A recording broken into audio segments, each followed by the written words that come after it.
Bismillahirrahmanirrahim. Assalamualaikum warahmatullahi wabarakatuh. Yang terhormat dosen pengampu mata kuliah perpajakan Ai Jamaluddin Aziz SEMAK, dan saya banggakan teman-teman sekalian. Alhamdulillah, pada hari ini kita akan melanjutkan perkuliahan kita, yaitu penyampaian materi melalui video. Pembahasan perpajakan atas aset tetap. Susunan acara pada diskusi kita hari ini antara lain yaitu pembukaan, penyampaian materi, dan penutup. Baik teman-teman sekalian, langsung saja kita mulai ke sesi yang pertama adalah pembukaan. Marilah kita mengucapkan basmalah bersama-sama. Bismillahirrahmanirrahim. Memasuki sesi berikutnya yaitu penyampaian materi. Pengertian.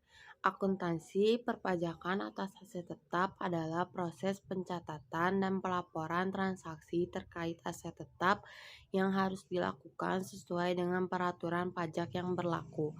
Aset tetap adalah aset yang dimiliki oleh perusahaan untuk digunakan dalam operasinya selama lebih dari 1 tahun. Contoh aset tetap antara lain gedung, mesin, kendaraan, dan perlengkapan kantor.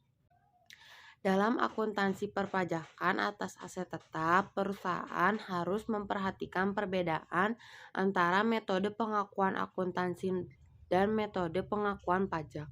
Metode pengakuan akuntansi biasanya mengikuti prinsip-prinsip akuntansi yang berlaku umum seperti metode straight line atau metode saldo menurun ganda untuk menghitung depresiasi aset tetap.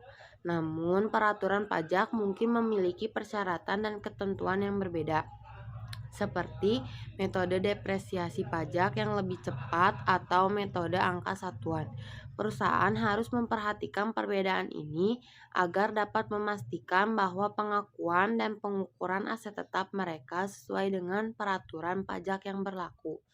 Hal ini penting untuk menghindari resiko non-pemenuh pajak dan juga dapat membantu perusahaan mengoptimalkan manfaat pajak yang tersedia. Perusahaan harus memahami dan menerapkan metode pengakuan pajak yang sesuai dengan persyaratan dan ketentuan pajak yang berlaku agar dapat menghindari sanksi dan denda yang mungkin dikenakan oleh otoritas pajak. Selain itu, perusahaan juga harus memperhatikan implikasi pajak atas aset tetap dalam membuat keputusan investasi dan pemilikan aset tetap. Perusahaan harus mempertimbangkan manfaat pajak yang dapat diperoleh dari membeli atau menjual aset tetap, serta mempertimbangkan pajak yang harus dibayar setiap tahunnya. Dalam hal ini, perusahaan dapat memanfaatkan kebijakan pajak yang berlaku, seperti insentif pajak atau kredit pajak, untuk meminimalkan beban pajak dan meningkatkan keuntungan bersih perusahaan. Secara keseluruhan, perbedaan antara metode pengakuan akuntansi dan metode pengakuan pajak dalam akuntansi perpajakan atas aset tetap dapat mempengaruhi keputusan investasi dan pengelolaan aset tetap perusahaan. Oleh karena itu, perusahaan harus memperhatikan perbedaan ini dan memanfaatkan kebijakan pajak yang tersedia untuk memaksimalkan manfaat pajak dan meminimalkan risiko non-pemenuh pajak. Prinsip-prinsip dan konsep-konsep dalam akuntansi perpajakan atas aset tetap. Prinsip akuntansi pajak atas aset tetap mencakup prinsip kesesuaian, konsep perbedaan sementara, dan konsep substansi atas bentuk. Prinsip kesesuaian mengharuskan biaya aset tetap dikapitalisasi dan diperoleh melalui metode depresiasi selama umur ekonomis aset.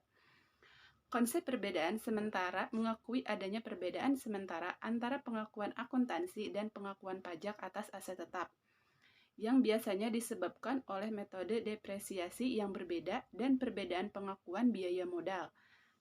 Konsep substansi atas bentuk mengharuskan pengakuan akuntansi dan pajak mencerminkan substansi transaksi, bukan hanya bentuknya.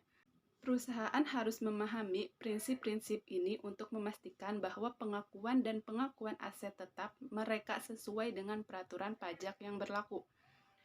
Prinsip akuntansi pajak atas aset tetap juga dapat berdampak pada perhitungan pajak yang harus dibayar.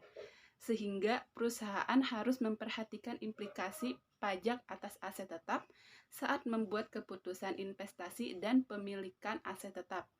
Dengan memahami prinsip akuntansi pajak atas aset tetap dan memperhatikan implikasi pajak, perusahaan dapat mengoptimalkan manfaat pajak dan meminimalkan risiko non-pemenuhan pajak. Dalam praktiknya, pengakuan dan pengukuran akuntansi perpajakan atas aset tetap harus sesuai dengan peraturan pajak yang berlaku di negara tersebut. Hal ini membutuhkan pemahaman yang baik terhadap prinsip dan konsep akuntansi perpajakan serta peraturan pajak yang berlaku. Perusahaan juga harus memperhatikan implikasi pajak atas aset tetap saat membuat keputusan investasi dan pemilikan aset tetap. Keputusan yang salah dalam membeli atau menjual aset tetap dapat mengakibatkan pajak yang lebih besar atau bahkan sanksi dari otoritas pajak. Selain itu, perusahaan harus memperhatikan faktor pajak dalam perencanaan keuangan dan pengambilan keputusan terkait aset tetap. Perusahaan harus mampu mengoptimalkan manfaat pajak dari penggunaan aset tetap. Hal ini dapat dilakukan dengan memilih metode depresiasi yang sesuai dengan peraturan pajak, memperhitungkan pemulihan pajak atas investasi, dan mempertimbangkan pengaruh amortisasi pada nilai buku aset tetap. Dengan demikian, perusahaan dapat meminimalkan beban pajak dan meningkatkan keuntungan bersih yang dapat digunakan untuk mengembangkan bisnis di masa depan. Penting juga bagi perusahaan untuk melakukan dokumentasi yang akurat dan lengkap terkait aset tetap dan pajak yang terkait. Dokumentasi yang lengkap akan membantu perusahaan dalam memenuhi persyaratan peraturan pajak dan dapat menjadi bukti kepatuhan pajak yang kuat jika terjadi pemeriksaan pajak. Oleh karena itu, perusahaan harus memastikan bahwa semua informasi terkait aset tetap dan pajak terkait diarsipkan dengan baik dan mudah diakses. Dalam hal ini, keterlibatan profesional pajak seperti konsultan pajak atau akuntan publik dapat membantu perusahaan dalam memahami persyaratan pajak dan mengoptimalkan manfaat pajak aset tetap. Profesional pajak dapat memberikan saran dan rekomendasi terkait metode pengakuan dan pengukuran pajak yang paling sesuai dengan peraturan pajak yang berlaku. Contoh kasus perhitungan pajak aset tetap. Sebuah perusahaan memiliki sebuah mesin produksi senilai 100.000 USD dengan umur ekonomi 10 tahun dan nilai residu sebesar 10.000 USD. Perusahaan memiliki metode straight line untuk menghitung depresiasi mesin produksi. Oleh karena itu, biaya depresiasi tahunan mesin produksi adalah 9.000 USD buka kurung 100.000 dikurang 10.000 dibagi 10 tutup kurung. Dalam hal ini, perusahaan harus memperhitungkan metode pengakuan pajak yang berlaku untuk mesin produksi tersebut. Jika peraturan pajak memperoleh metode depresiasi pajak yang lebih cepat, maka biaya depresiasi pajak akan berbeda dengan biaya depresiasi akuntansi. Misalnya, jika peraturan pajak memperoleh metode angka satuan untuk mesin produksi tersebut, maka biaya depresiasi pajak tahunan mungkin lebih tinggi dibandingkan biaya depresiasi akuntansi.